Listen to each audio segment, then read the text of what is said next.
টাকনো যোগাযোগ করেছিল যে অ্যাভেলেবিলিটির অবস্থাটা কি, যদি তাদের রিপ্লেসমেন্ট প্রয়োজন হয় তারা হয়তো চিন্তাভাবনা করছিল, তাই যোগাযোগ করছিল। তো এটাই যে এনওসি পাবো কি না যদি রিপ্লেসমেন্টে তাদের কল আসে। তো ওইটাই আসলে যে যদি আমাদের কারো কল আসে আশা করি আমরা এবার এনওসিও পাবো। না আসলে জিনিসটা এটাই, ওদের টিমের যদি রিপ্লেসমেন্ট প্রয়োজন হয় ফার্স্ট অফ অল ওদের তো নিজেদের প্রয়োজন হইতে হবে। যদি প্রয়োজন হয় তখন আল্লাহর রহমতে যদি ফিট থাকি সেক্ষেত্রে এনওসির চাওয়ার বিষয়টা। আর এনওসি কথা হয়েছে বোর্ডের সাথে, যদি আমরা কেউ পিক হই সেক্ষেত্রে এই বছরে এনওসিতে প্রবলেম হওয়ার কথা না যতটুকু। এটা টোটালি বোর্ডের কল, বোর্ড যারা বিবেচনা করবে সেই করবে। এবং দিন শেষে আমি অ্যাজ এ প্লেয়ার ক্রিকেটটা অলওয়েজ এনজয় করতে চাই, নিজের সেরাটা নিংড়ে দিতে চাই দলের জন্য। কারণ ম্যাচ যদি জিতে দিতে পারি এর থেকে বড় স্বস্তির কোনো বিষয়ই নাই। আর বোর্ড যদি কখনো মনে করে তখন ডিফারেন্ট স্টোরি। আপনি রেডি? হ্যাঁ, বোর্ড চাইলে চেষ্টা করবো ইনশাল্লাহ। Thank you. সর্বপ্রথম তো মানে পিক হইতে হবে, যদি পিক হয় তাহলে সেক্ষেত্রে এনওসিও পাবো বলে আশাবাদী। কারণ বোর্ডের সাথে যতবার কথা হয়েছে এই বছর এনওসি নিয়ে কোনো প্রবলেম নেই। নাহিদ রানা আমাদের জন্য গ্রেট একটা প্রসপেক্ট, ও স্লোলি প্রোগ্রেসও করছে। তো আসলে ওর হার্ডওয়ার্ক ডেডিকেশন লেভেল যদি ঠিক থাকে ও বাংলাদেশটা অনেক কিছু দিতে পারবে, এটাই আসলে একটা গেট টুগেদার করার। তো আমাদের খেলার ব্যস্ততার কারণে সুযোগ হচ্ছিল না। তো আজকে একটা ইফতার প্রোগ্রামে অনেকেই ঢাকার বাইরে থেকে দূর দূরান্ত থেকে আসছে এত ব্যস্ততার মাঝে। অনেক ধন্যবাদ যে অনেক সুন্দর একটা অর্গানাইজ করেছে তারা।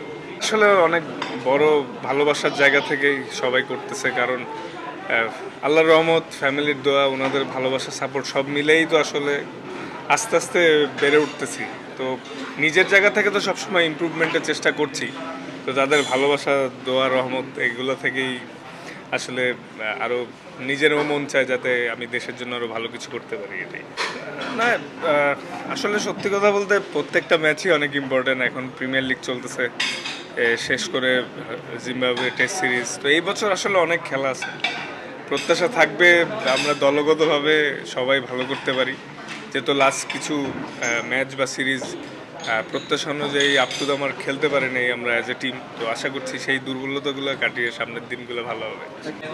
না আসলে অ্যাজ এ প্লেয়ার সবারই একটা সময় রিটায়ারমেন্টে যাইতেই হবে। তো জিনিসটা স্যাড হইলেও এটাই রিয়েলিটি। অনেক বছর সার্ভিস দিয়েছেন বড় ভাইরা, এখন আসলে আমরা যারা আছি এবং আরও আপকামিং যারা আছে সবারই একটু রেসপন্সিবিলিটি নিতে হবে। যদিও 15-20 বছরের এক্সপিরিয়েন্স গ্যাপ, এটা ফিল আপ করতে কিছু সময়েরও ব্যাপার। কারণ তারা অনেক দিন খেলছে, বাংলাদেশকে জিতাইছে, দেশকেও দিছে অনেক। কিন্তু তাদের মতো এক্সপিরিয়েন্স প্লেয়ারকে তো দল অবশ্যই মিস করবে। কিন্তু এখন আমরা 4-5 জন আছি টিমে যারা প্রায় 10 বছর খেলে ফেলেছে, এবং আপকামিং যারা আছে সবাই মিলেই আসলে এখন দায়িত্ব নিতে হবে। তো এই ট্রানজ্যাকশন পিরিয়ডটা যত দ্রুত ঠিক হবে ততই আমাদের দলের জন্য তাহলে ভালো লাগছে যে ম্যাচ শেষ করে এসে ফ্যান্সদের সাথে ইফতারের সুযোগ হলো। যদিও মানে তাদেরকে আসলে ধন্যবাদ দিয়ে ছোট করতে চাই না, যে এত দূর থেকে তারা আসছে, তাদের জন্য আমাদের ক্রিকেট বা ক্রিকেটার বা যারা স্টার আসছে না কেন, তো তাদের ভূমিকা আসলে অনেক। এই বলবো যে আপনারা সবাই পাশে থাকেন, সাপোর্ট করেন। হয়তো আমরা আপনাদের প্রত্যাশা অনুযায়ী লাস্ট কিছু ম্যাচ বা সিরিজে রেজাল্ট করতে পারিনি, কিন্তু এই সমস্যা ইনশাল্লাহ খুব দ্রুতই কেটে উঠবো আমরা এবং খুব ভালো ভালো রেজাল্ট করব। তো সবাই পাশে থাকেন, সাপোর্ট করেন। আপনার ভক্তদের অনেকের হয়তো একটা আশা যে আপনি